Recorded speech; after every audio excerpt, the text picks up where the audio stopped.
What's better today, friend? Welcome to the Advantage Joy at Work podcast.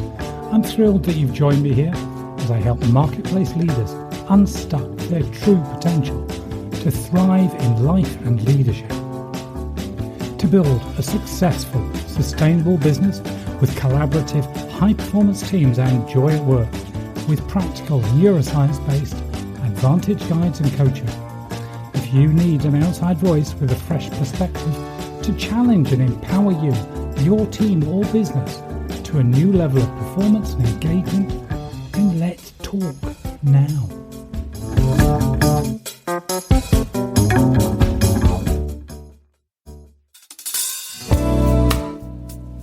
Is your battery running low? Understanding the 6 essential human needs of your team for successful leadership.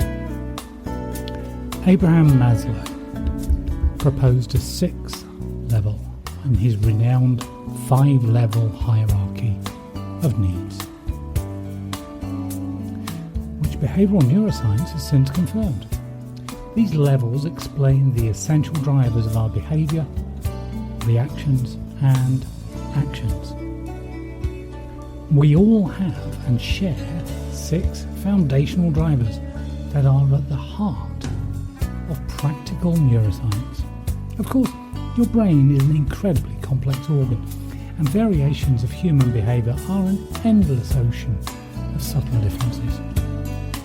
But we can identify 6 neuroscientifically founded basic needs of human beings and how these influence our motivational behaviours and how we interact with the world around us. As human beings, we have developed to use the environment to its best and allow for reproduction and the furtherment of our species, our survival and growth.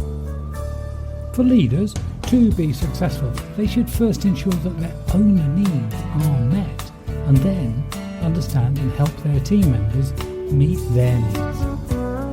To do this, a leader needs to understand that their team members have those 6 essential needs, and it's easily remembered with the SPACES acronym.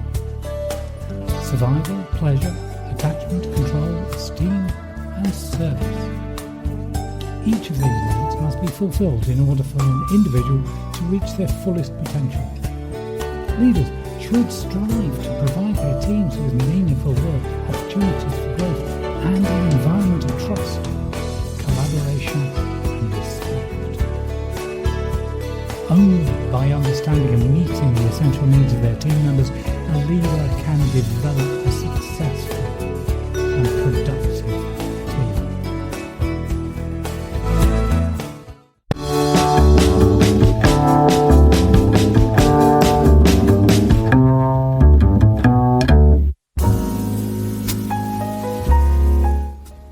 SPACES, the 6 needs we all share. 1. Our physical survival. Our physiological needs of hunger, thirst, sleep and sex. 2 is maximising pleasure and avoiding pain to feel safer and more secure. Thirdly, growing attachment so that we have a better sense of belonging.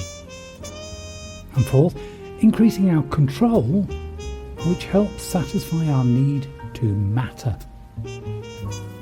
5th, boosting our self-esteem, which helps satisfy our need for self-actualization. And at the top, being of service to others. We are only truly satisfied when we help other people. Each of these stimulates different neuronal circuits and will activate different regions in the brain. Let me briefly share a little more about each of these needs, and then we'll examine how we can consciously and deliberately affect them, and hence our feeling of drive, inspiration and engagement. You can easily remember this, using the SPACES acronym. Alright, why do I need this? Well, you need to be able to help your team fill their own power cell and ignite their destiny. Every team member has different needs and motivations, and it's the job of the leader to understand and meet those needs through different strategies. They need to feel accepted, respected, and that their ideas matter. And leaders should be mindful to include emotional intelligence in their leadership strategy. They should be cognizant of the emotional needs and psychological dynamics of their team and give team members the space to express their feelings. Leaders should use empowering language and be mindful of their team's limits. Each team member should have meaningful work and have opportunities for growth. Leaders should also be conscious of what their team members value and strive to provide them with those things. It's also the leader's job to foster a team environment where team members can collaborate, solve problems and grow together. And leaders should recognise the importance of building trust and rapport within the team and ensuring that all the team members are treated fairly and equally. Finally, leading a team requires understanding the different needs of each team member. A great leader is someone who has the ability to empathise and be compassionate with each team member and see things from their perspective.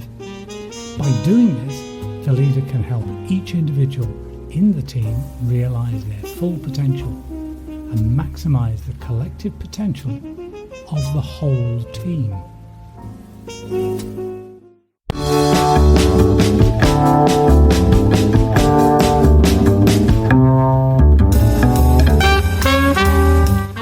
The sixth level. Why is it so important? As I mentioned at the beginning, Abraham Maslow wanted to add a sixth level to his renowned 5-level hierarchy of human needs. Today, with our increased understanding through behavioural neuroscience, he was right to want to include it. These 6 human needs are the essential drivers of our everyday behaviours, actions and reactions. What does this mean for you as a leader?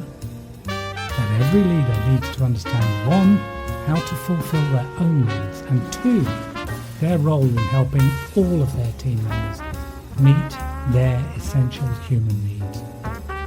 Ultimately, by doing so, those leaders can fulfill their own need to help and serve others.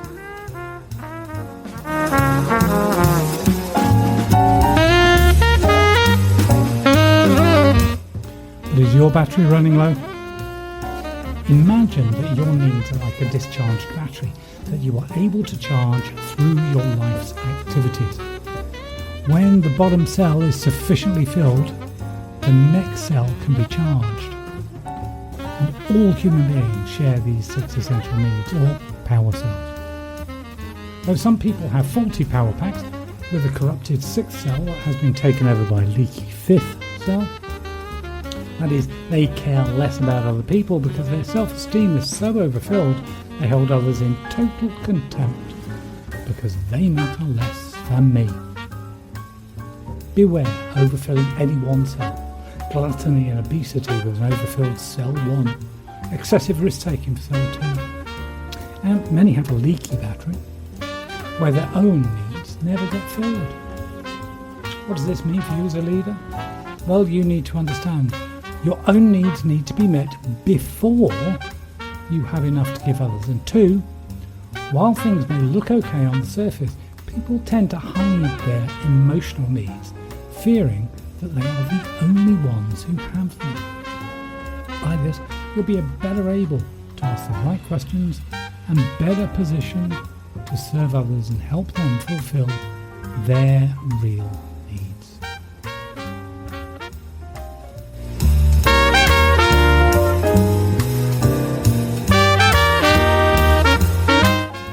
The empty power pack. Well, if your needs are not met, you're an empty shell. Imagine that your brain is being powered by this rechargeable power pack. The very first thing that you need when you are born is air. Soon after, you need food, warmth and shelter. I'm sorry to tell you, but you were born needy and totally dependent upon others for your basic survival. And that is our first and primary need. What does this mean for you as a leader? Well, if you're running on empty, you're not much use to anyone. And 2, as a leader, you help your team understand what they need to and how you can help them satisfy their needs.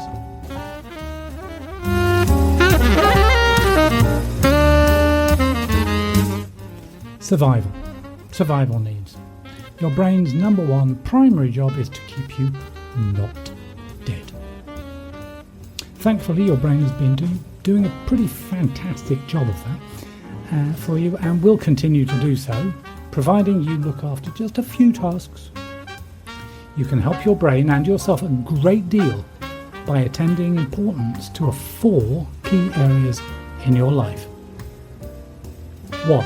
Eating good, healthy and nutritious food and water. 2. Getting sufficient rest and good sleep. 3. Exercising and stretching your body's muscles regularly. 4. Avoiding things, people and situations that may harm you. Do these and your brain can do its job. Neglect them and your brain will give up sooner than you might prefer. As a responsible leader, you owe a duty to yourself and your continued good health to ensure that you enjoy good rest and sleep, exercise regularly, and eat healthy, nutritious food. What does this mean for you as a leader? Well, if you don't look after your health, exercise, sleep and nutrition, you won't be able to achieve much. 2. Encourage and guide your team into a healthier lifestyle of good nutrition, suitable exercise and proper rest and sleep.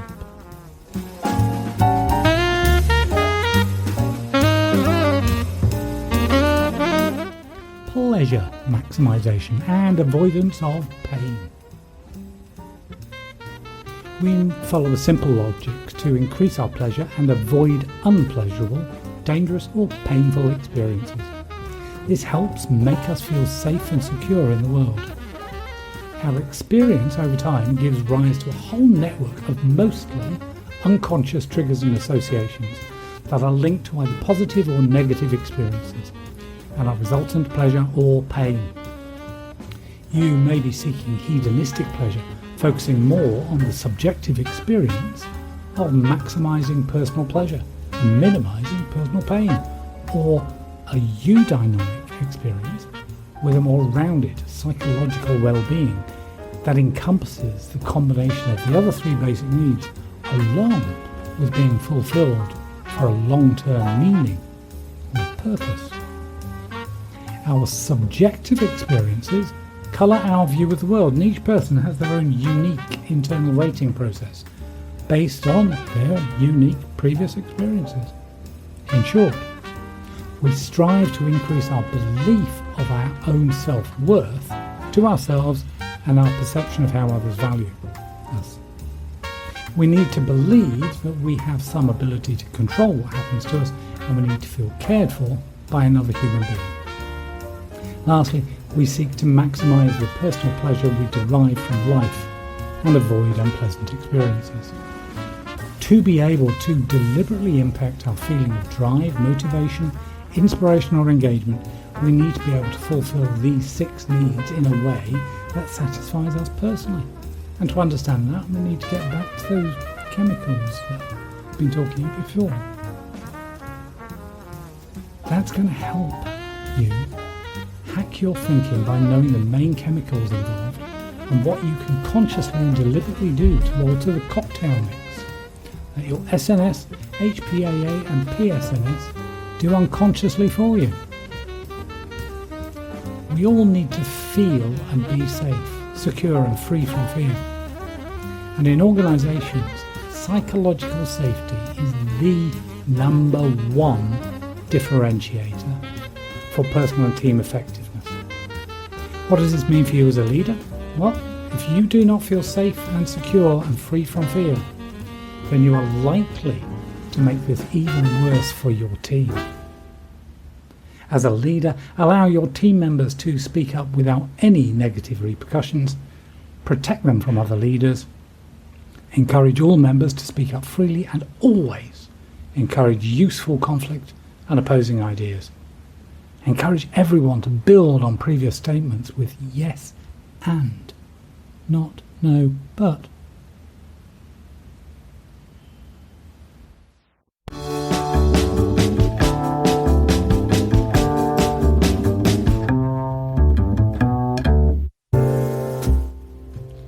Attachment and belonging, our fourth need.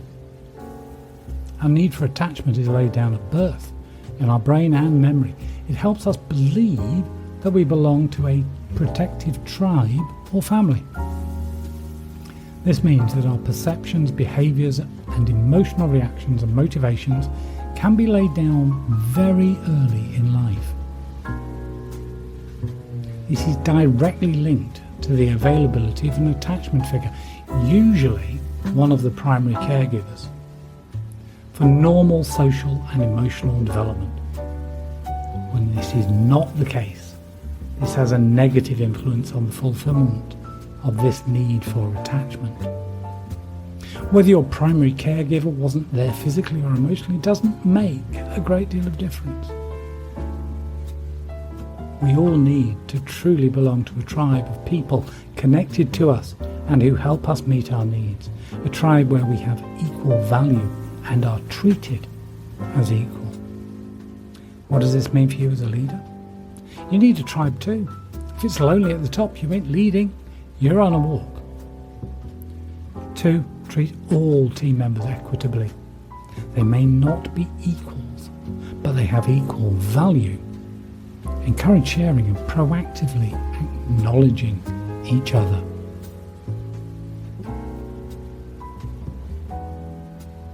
At the next level up, control and mattering. Everyone has a basic urge to be able to design and control their environment, and this helps us fulfill our need to matter. We need to know where we are going and how to keep ourselves on the right path to reach our chosen destination. A situation that is unclear and ambiguous stimulates a negative reaction in the limbic system of the brain, specifically the amygdala, which in turn stimulates an immediate fear reaction. If the resultant stress can be controlled and mastered, this may stimulate reward circuits and be saved as a learned memory. Otherwise, it can destabilize the neuronal circuits and trigger a negative cycle of thinking. What may matter more is not that you are actually able to control your environment, but that you believe that you control it. This is known as having an internal locus of control. And when the locus of control is external, we'll blame everyone and anyone else and outside forces for what happens to us. The big downside of an external locus of control is that even if they are to blame, they don't give a damn because they are in it for themselves and their own locus of control. When our base needs are being met, we want more control over our lives, or at least we perceive we have more control, and need to be recognised that we matter and that what we do matters. What does this mean for you as a leader? Well, 1, learn to recognise and appreciate yourself, respect yourself, and achieve mastery in your leadership walk. And 2, go out of your way to catch them doing something good. There's a link in the notes. And deliberately recognise all team members' achievements, individually and specifically. Not a catch-all, great job team. That's about as genuine as it seems to you. Show complete respect for others and especially your team members. Coach them for mastery in their roles and beyond.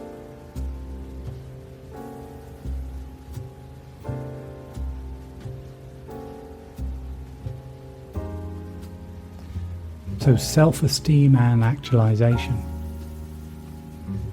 Every healthy individual is constantly seeking to increase and protect their self-worth. This is a large part of fulfilling our need to self-actualize. Self-esteem is a specific human need and only possible through having the ability to reflect and be able to perceive this and bring it to conscious attention. Our interactions with others enable us to form this complex self-image that is influenced by a complex network of interactions with others in the environment and their reactions and observations of us. We therefore develop a perception of our self-worth and a need to be valued and for value. When a friend ignores you, and you notice this, for example, it's likely that you will question your own value to them and hence the value you bring to the relationship. When your boss tells you you did a great job on that project, your self-worth increases and your value on that relationship increases. As Dale Carnegie put it many years ago in the classic How to Win Friends and Influence People, everyone wants to feel important. That includes you. When we are healthy and safe, we belong to a tribe and we matter. We need to pursue our God-given talents to be creative and to fulfill our destiny. What does this mean for you as a leader? Well, leadership develops daily. Pursue excellence and keep learning how you can be and do better. Think before you speak and remember to pause and breathe. And there's another link there for pausing and breathing. Encourage, develop, guide and empower your team members daily. Your task is to make them better than you. That's what will be noticed by those higher up the food chain.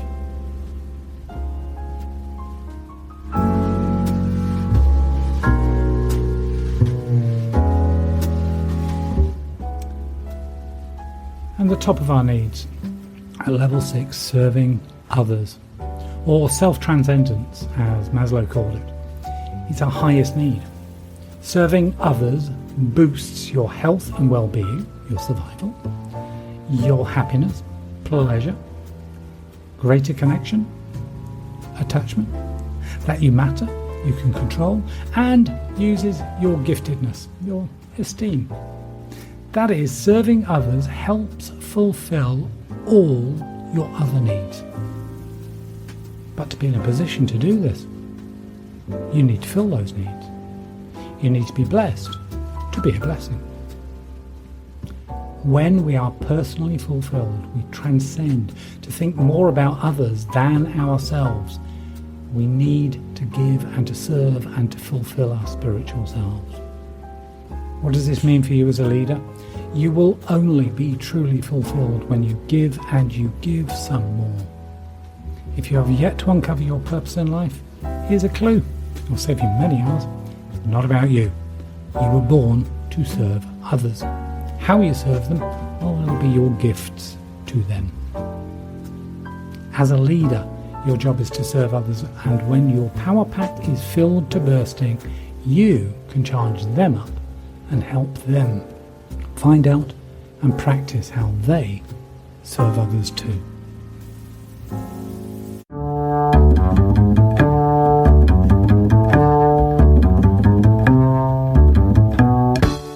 I'm Dr. John Kenworthy, and it's been my pleasure to share this Joy at Work Advantage Guide with you today. Thank you for joining me and supporting my work. Remember, if you ever think that you might benefit from an outside voice with a fresh perspective to challenge and empower you, your team or your organisation to a new level of performance and engagement, then let's talk now. You can follow the link at my website, joyatwork.coach. And if you know someone who you know would benefit from this Joy at Work guide, please share this with them, either by sharing this podcast link, or if you're listening on the Joy at Work website, it's even easier to just click the share button. Be blessed and have an awesome